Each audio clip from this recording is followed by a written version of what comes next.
تمرین شماره 60.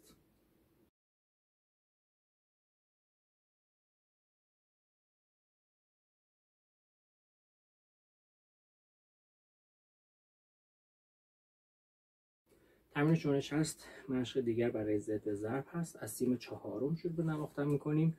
دو انگشت سوم میشه دو ره می فا سول. انگشت اول دوم به هم دیگه بچسبه. دو ره می فا سول. سکوت سول سکوت سول سکوت سول. دو سکوت سول لا سول سکوت فا سول فا سکوت می فا دو ره سکوت ره سکوت ره سکوت ره سول سکوت. تو هر میزان 4 تا چنگ داریم. اگه هر چنگ رو برابر یک شماره بگیریم میشه 1 2 3 4. شماره یکمون سکوته، یعنی میشه 1 2 3 4 1 2 3 4 1 2 3 4 1 2 3 4 هم سکوت.